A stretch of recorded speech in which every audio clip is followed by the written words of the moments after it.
ஈரானின் தலைநகர் டெஹ்ரானில் உள்ள ஒரு பிரதான வீதியில் ஒரு பெரிய விளம்பர பலகை இருக்கிறது. அதில் என்ன இருக்கிறது தெரியுமா? ஹோமோஸ் நீரிணையின் வரைபடம். அதன் நடுவே அமெரிக்க அதிபர் ட்ரம்பின் முகம். ஆனால் அவருடைய வாய் தையல் போடப்பட்டு அடைக்கப்பட்டுள்ளது. அந்த வீதியில் வாகனங்கள் பறக்கின்றன. மக்கள் தங்களுடைய அன்றாட வாழ்க்கையை கடந்து செல்கிறார்கள். ஆனால் அந்த விளம்பர பலகை ஒரு மிக தெளிவான செய்தியை சொல்லுகிறது. இன்று ஈரான் அந்த செய்தியை இன்னும் அழுத்தமாக சொல்லியிருக்கிறது.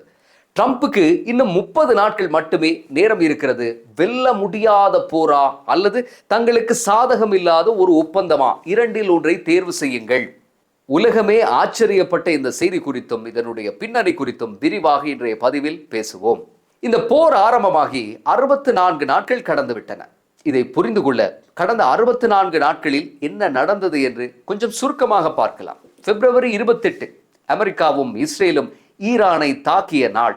ஈரானின் அதி உயர் தலைவர் ஹமேனி கொல்லப்பட்டார். ஹோமோஸ் நீரிணை மூடப்பட்டது.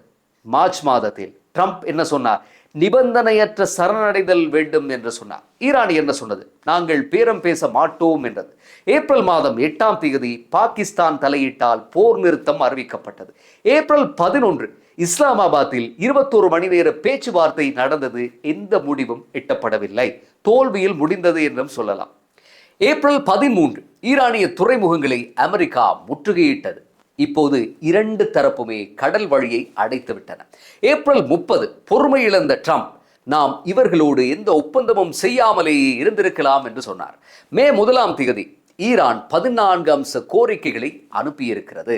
ட்ரம்ப் அதனை பார்த்துவிட்டு இதில் எனக்கு திருப்தி இல்லை என்று சொன்னார். மே 3ஆம் தேதி நேற்றைய தினம் ஈரானின் புரட்சிகர காவல் படை IRGC ஒரு இறுதி எச்சரிக்கையை விடுத்திருக்கிறது. 30 நாட்கள் வெல்ல முடியாத போரா அல்லது மோசமான ஒப்பந்தமா, ட்ரம்ப் முடிவெடுக்க வேண்டும் என்று சொல்லுகிறது.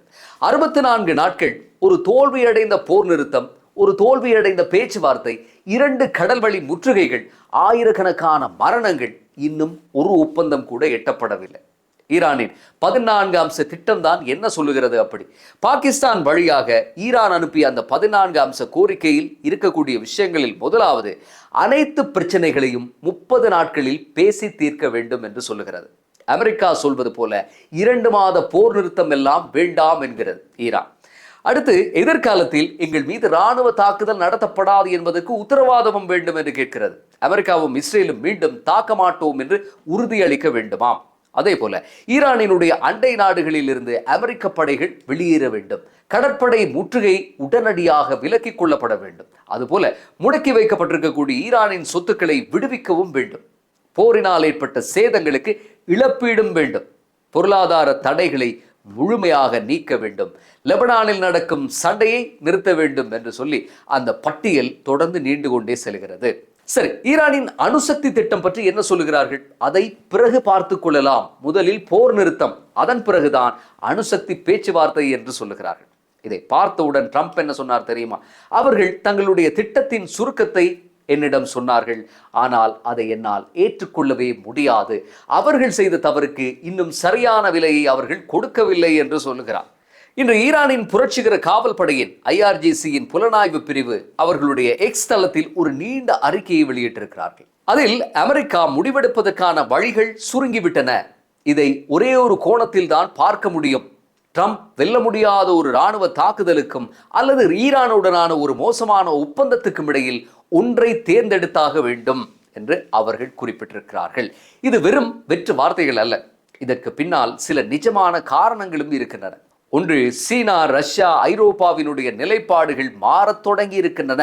கடந்த வாரம் சீனா ஈரானை முற்றுகையிடுவது சர்வதேச சட்டத்தை மீறும் செயல் என்று சொன்னது. ரஷ்யா ஒப்பந்தம் இல்லாமல் போர் தொடர்வது பேரழிவை ஏற்படுத்தும் என்று சொன்னது. ஐரோப்பாவோ ராஜதந்திர தீர்வு மட்டுமே இதற்கு ஒரே வழி என்கிறது. இரண்டாவது காரணம் என்ன? அமெரிக்காவினுடைய 60 நாள் கெடு நெருங்குகிறது. அமெரிக்க நாடாளுமன்றத்தில் உள்ள ட்ரம்பினுடைய சொந்த கட்சியான குடியரசுக் கட்சியினரே நாடாளுமன்றத்தின் அனுமதியின்றி போரை தொடர முடியாது என்று சொல்லுகிறார்கள். ட்ரம்ப் நாங்கள் போரை நிறுத்திவிட்டோம் என்கிறார். ஆனால் நாடாளுமன்றம் அதை நம்ப மறுக்கிறது. மூன்றாவது காரணம், ஈரானினுடைய புதிய அதிஉயர் தலைவர் நாம் அமெரிக்காவை வீழ்த்திவிட்டோம், பாரசீக வளைகுடா நம்முடைய கட்டுப்பாட்டில் தான் இருக்கிறது என்று ஈரானினுடைய புதிய தலைவர் பிரகடனப்படுத்தி இருக்கிறார்.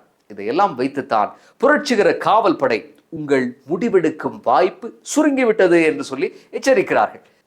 அடுத்து புரட்சிகர காவல் படை வெல்ல முடியாத போர் என்று எதை விவரிக்கிறார்கள் என்பதை கொஞ்சம் சிந்தித்தால், இதற்கு முன்பு அமெரிக்காவும் இஸ்ரேலும் இணைந்து ஈரானின் வான் பாதுகாப்பு அமைப்புகள், ஏவுகணை தளங்கள் மற்றும் அணுசக்தி மையங்கள் மீது குண்டுமழை பொழிந்தன. ஆனால் ஈரான் வீழ்ந்து விடவில்லை. அவர்களினுடைய இராணுவமும் இன்னமும் அப்படியே இருக்கிறது. கடற்படை அப்படியே இருக்கிறது. ஹோமோஸ் நீரிணை இன்னும் மூடப்பட்டே கிடக்கிறது. ஈரான் ஹோமோஸ் நீரிணையில் ஏராளமான கன்னிவெடிகளை புதைத்து வைத்திருக்கிறது. அமெரிக்க கடற்படை அவற்றை அகற்றி வந்தாலும் ஈரானின் அறிக்கையின்படி சில கன்னிவெடிகள் மாயமாகிவிட்டன. அந்த வழியை திறப்பது இப்போது சாத்தியப்படாத ஒன்றாக மாறி நிற்கிறது. ஆக இந்த இரண்டு நாடுகளும் ஒரு ஒப்பந்தத்துக்கு வருமா அல்லது மீண்டும் போர் மூடுமா எதிர்பார்த்து உலகமே காத்து நிற்கிறது. மீண்டும் அடுத்த பதிவில் சந்திப்போம்.